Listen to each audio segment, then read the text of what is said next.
we're gathering here for the missing and murdered Indigenous women in Canada, girls, and Two-Spirited. This march was organized with the help of grad student Tony Latender, Native Studies Student Association, Aboriginal Student Council, Aboriginal Student Services, and the Aboriginal Law Student Association, and the Landing. It's good that we're here together to think and bring our hearts and our minds and our prayers for the missing and murdered Indigenous women. For many of us here today, this really hits a tender spot as we've just lost a sister due to family violence. And so today our prayers go to that family as they bury their daughter, their mother, their sister today.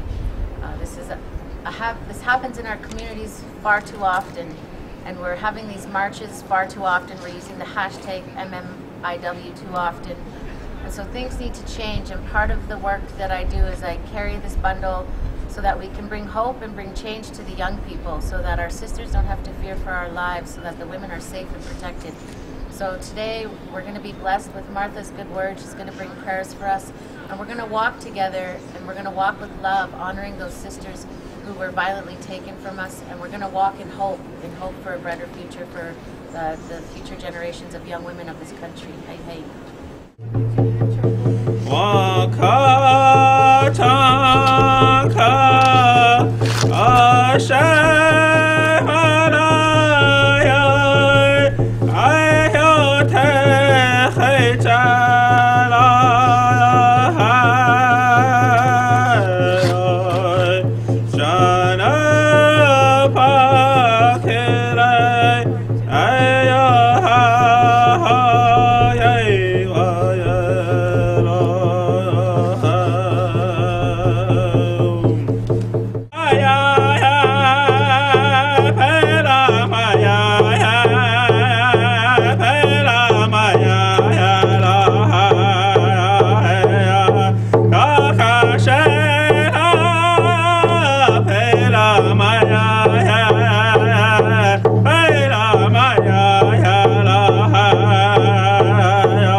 I can retire this sign in about 6 months. 6 months. Yeah.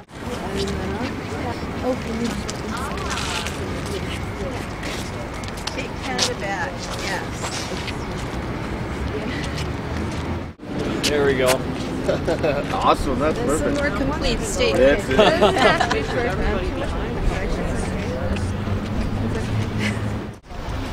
I'm not positive what the focus of this event is, but I know some young, earnest people are putting it together, and I want to show some support because all of the various topics that are supposed to be addressed today are all ones that I believe in, starting with Stop Harper, change this government, and get one that fits better with Canadian priorities. How I interpret this is kind of like an extension of Occupy, where we still want to maintain that there is a large portion of the population that is discontented with the way things are, and that largely the current governments that we have do not address or do not fulfill the needs of that majority of people.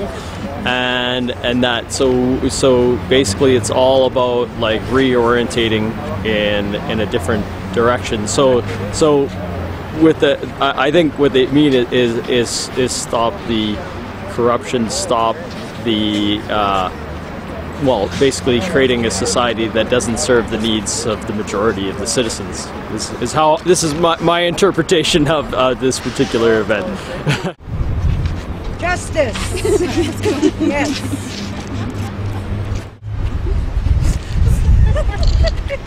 Tell us why you're here today. We're here for justice for Aboriginal people. I'm here from Toronto. I do the rallies in Toronto. I'm here for the murdered and missing Aboriginal women. And we're here to speak up for them as rural sisters. This is the Edmonton branch. Whenever you guys are ready. Okay. Oh, okay. Right up there. Slow down. Oh, wait for it. Anybody want to yell into it? Hey, ho, ho. Stephen Harper's the duck. Oh, Stephen Harper has to go. Hey, ho! I don't know how to... Stephen Harper has to go. Gotta go. Hey, hey, ho, ho! Stephen Harper's gotta go.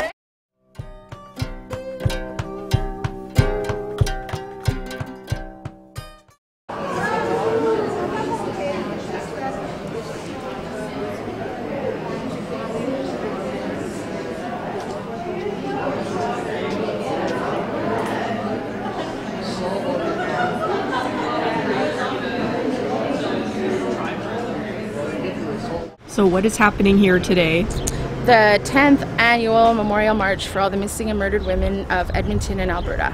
Why is Valentine's Day the day chosen for this? Well, the story is a young lady was found in Vancouver. Her body parts were found in different places on Valentine's Day, and the family took a stand, and that was the day they claimed to start the Memorial March out in Vancouver. And so we just copied it five years later. How has violence against Aboriginal women affected your life personally? It's affected my life quite heavily. You know, in the past, I thought it was just something normal, but when women were starting to actually get murdered, and the names and the labels and everything started coming, I started to realize that we were different, we were going to be treated different, and it was time to start sticking up for, you know, ourselves and each other. What is the message that you hope gets out from events like this? What my message is I'm really hoping that we start to educate our youth. I've been educating Northern Alberta for about 4 years now on pimping, prostitution, gang issues and sexual exploitation and addiction.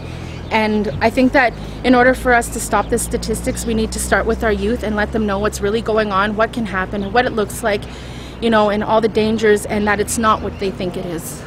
I guess last year I was like really contemplating about not doing the walk anymore. A lot of it had to do around my own son's death.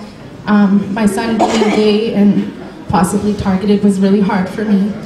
But I remembered in the past that we'd always walk for our gay and lesbian, queer friends because they're a part of us too. And they're a part of our community. And so I want to make mention of everyone that is in that group, as well as our men that we've lost. It's not only about our women, The women have been taken at staggering amounts across Canada and across the world. And this walk was initially started for the women. And it wasn't only just for Aboriginal women, it was for all women. One of our young women didn't have a chance. They grew up in foster care. They grew up leaving their homes at a very young age because their homes weren't protective to them. A lot of them hit the streets at 12, 13, 14 years old, not by choice, but to so-called survive. What they escaped was as bad as what they went to. But the alcohol and drugs steal your spirit and steal your ability to be able to have that pride and that strength and the caring.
Atrocities of the Alberta wild horses. They're being culled as we speak.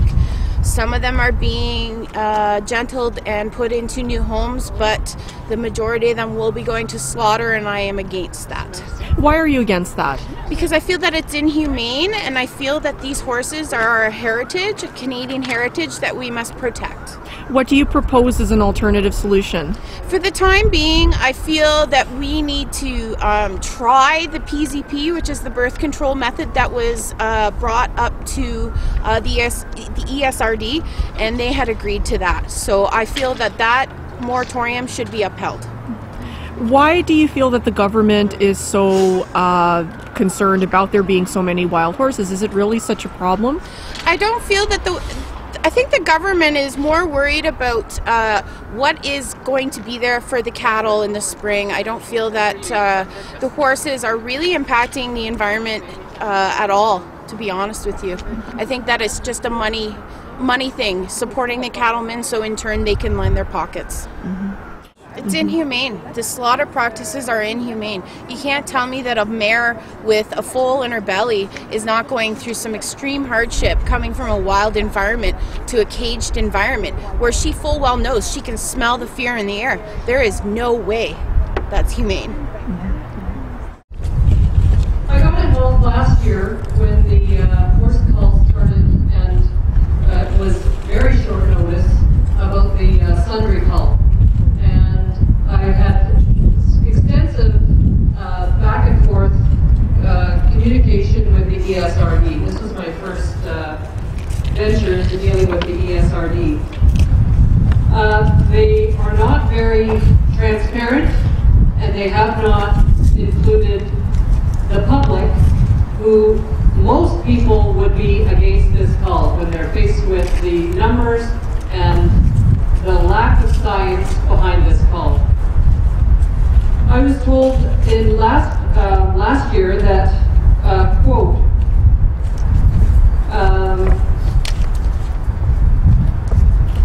stand by, this is it. So the ESRD works with license holders to ensure that all feral horses are treated humanely through the capture process.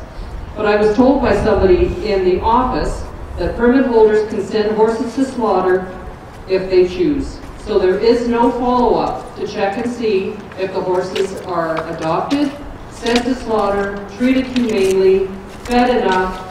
There is no follow-up. They also said that the horses were having a negative effect on native plants and animals.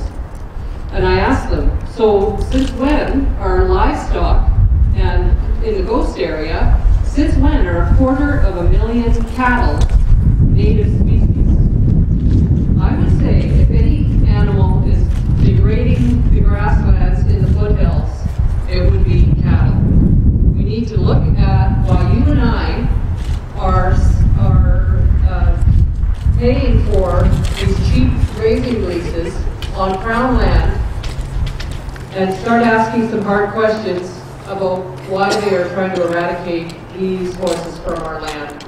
Some of these horses date, their bloodlines go back to horses brought over to North America in the 1600s and 1700s, and they've mixed with horses that have escaped or been let go during the early 1900s. These animals helped build Alberta. They worked in mines, they worked with loggers, and is this the best that we can do for a part of our heritage, is to sell them off and slaughter them because they are not worth anything to our government. Please get involved. Please talk to the ESRD. Please make your voices heard. They're an important part of our heritage. Also, the government's very happy to put film and stills of galloping horses on our information for tourism. Yeah. But if you just look outside the frame of that picture,